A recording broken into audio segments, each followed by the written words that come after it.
So, welcome to part 9 of this bathroom remodel, and we're back in here where this R10000 Delta valve is, and I thought I had everything right. But, if you look on the front of the valve versus the back of the valve, and somebody says, oh, put your, hot water on the right and your cold on the left, well, most people install these from the front, I guess. So, red ended up going to hot, blue on the left is cold. So I could cut these lines and just redo them, but there's an easier way with these Delta ones. The Delta cartridge, you can actually just pull the cartridge out and rotate it 180 degrees, and that should fix the hot and cold water situation. I don't know why I did not figure this out earlier with all the troubleshooting I've done and trying to get everything right. But I just tested it out tonight, and I said, I'm barely on the handle where it's cold, and I'm getting like super hot water. So let's turn the water off on both ones.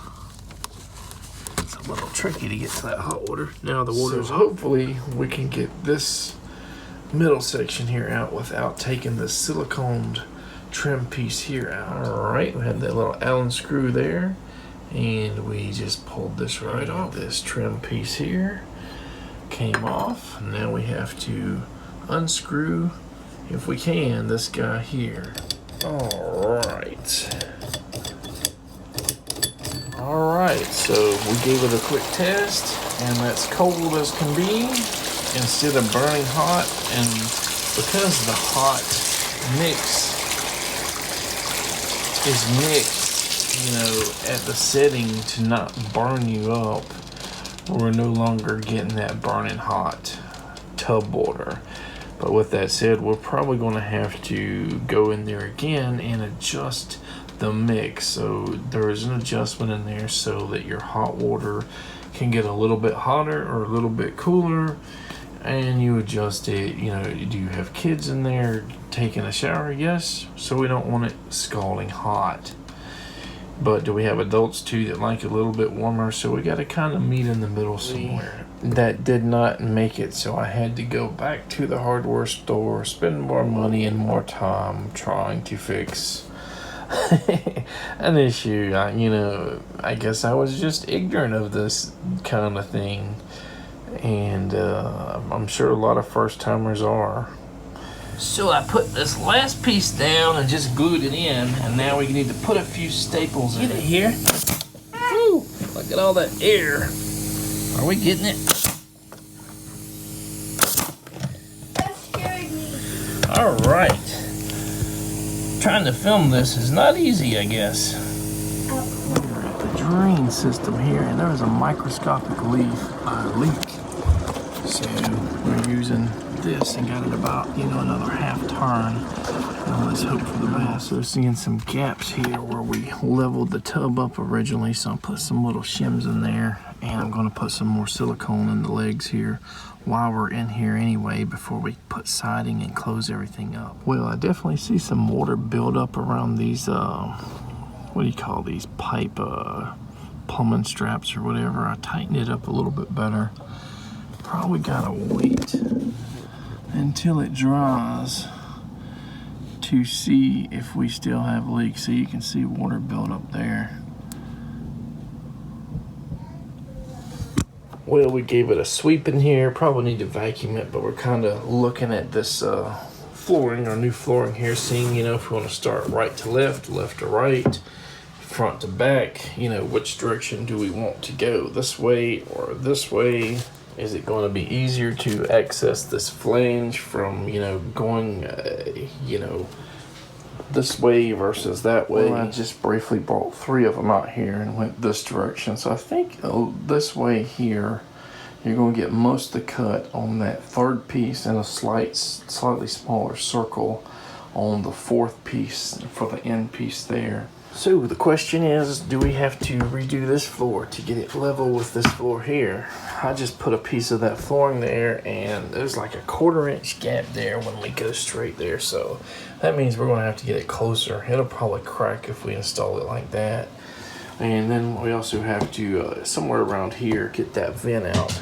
Maybe taking this board out will help us figure that out. Work. If we can double shim it here, let's see what it's gonna look like. We had to shim both sides slightly. And I think we got it close. We probably need to sand this area here to get it a little smoother. I don't know what it's gonna look like. Or we can put some tar paper in between the seams.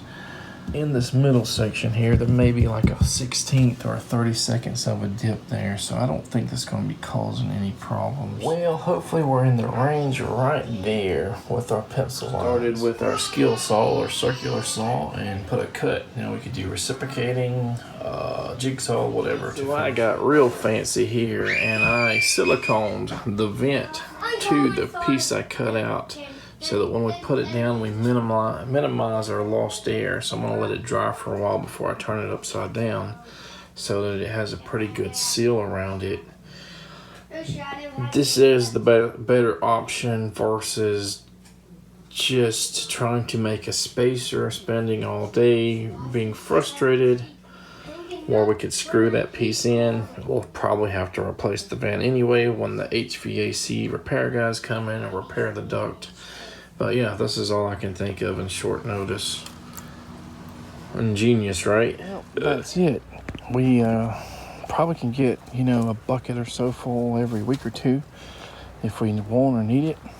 And that'd be nice. That's, saving money on fertilizer and compost. In a little while since we did any on this video, I kind of lightly swept around this where this toilet flange is, and I want to put a sealer coat, just like a square around here.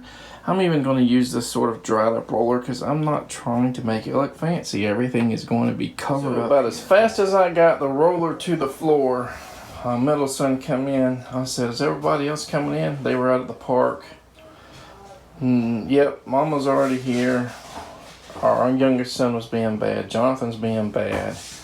So I tried to do a rush job as fast as I could to get this first coat down, and probably will have to do a second coat in a few hours or tomorrow. Since we didn't use a weather waterproof or whatever treated plywood, some people do recommend putting a sealer down around the toilet at least.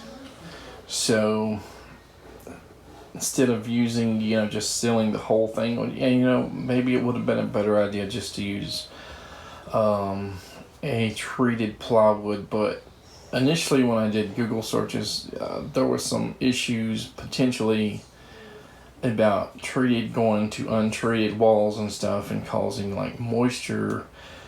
I don't even know if it's true. Will moisture be sucked up from the treated plywood to the untreated plywood? Will it create some kind of rot, or will it create some kind of issues with your sheetrock that's touching it? It may be just a bunch of hoopla, because I did some more research after I already bought and cut the plywood that said, people use treated plywood in bathrooms all the time. So now we're just spot treating areas. There we go. And I may go under that with a paintbrush later. We got about 1.5, 2 coats here. We went over it again before it fully dried.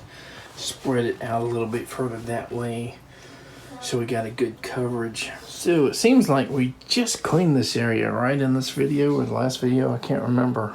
And we're already junked up again. Need to clean it again. And I've decided to take this vent out and just patch over the old metal duct running down the side of the mobile home.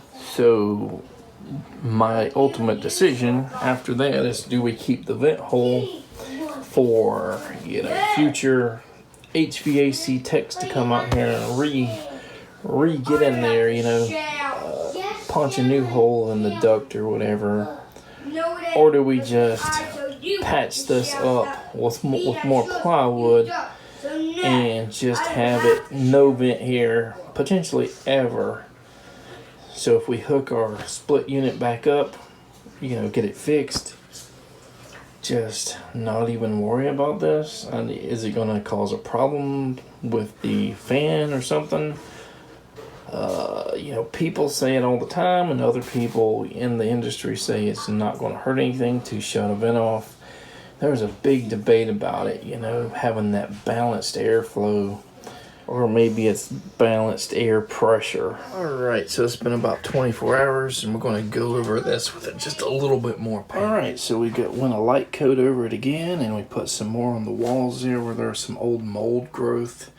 That's probably long dead, but this sealer is a mold killer as well, I believe. So we're going to paint everything anyway, possibly cut out some of this old stuff. And yeah, we definitely got to have some kind of trim back there too.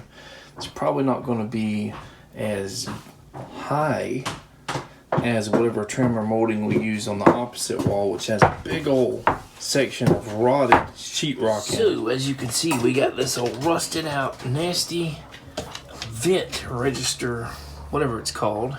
We need to just pull it out, break it out, seal the original vent that's running down the trailer. Most of the metal has just disintegrated so much, it's almost like it feels like tar paper or something, probably just mastic and tape. But we maybe should get the vacuum in that original vent there, clean it out before trying to seal it up. Alright, we got a piece of metal here and some rusty old aviation snips, and we're going to cut it a little bit smaller. Hopefully we'll be able to silicone it in place there. Flap here, so I pulled it back, but there's still, you know, gaping holes there. Not sure if I can use the smaller piece. The bigger piece would be better if I could actually get it in there. It does not look like it's going to cover it entirely, but maybe we could do that small piece first and then maybe patch it with a couple of those small pieces. Dog is being a pain. Alright, we got some little weight on it. We're going to put some more weight on it, and it looks like that one piece at the right angle is going to pretty much seal it. That's nice. Alright, we got a little jigsaw on it without the blade, so it's kind of laying flat there. We'll let it dry for an hour or two, pull it off, maybe reseal it before we cover this vent. I don't know if I have any sheetrock screws, or I would just screw 4 or 6 in there and call it a day. Alright, we pulled everything up. We need to pull that little board up that we were holding the sheet metal down with, and hopefully even if it's not cured for a full 24 hours, it'll hold in place. There shouldn't be anything there pulling on it and making it come up or anything. So ultimately, I guess we need to make a decision. Are we just going to patch that hole up? Or are we going to pretend it still exists and put a vent on it like that one there that has the piece of wood to kind of seal it from air? So I guess I decided just to patch it up. So here's the original piece we cut off of there, and we supported that guy there, and we'll screw that to that board there. All right, there we are. There's a big gap here, so not sure what we're going to do, if we're going to put some kind of filler there or just maybe put tar paper over this section. I'm not sure until we start putting the floor down, probably. So we still don't have anything in the top section there, but I'm not worried about that right now. So the next things are basically flooring and toilet, and we desperately need that toilet. But hopefully when both of those are done, then we can at least use the tub a little bit, and we also, you know, got to mold and put trim or whatever there, and silicone it so that water doesn't go under the tub and that water doesn't go under, hopefully, the new waterproof floating floor.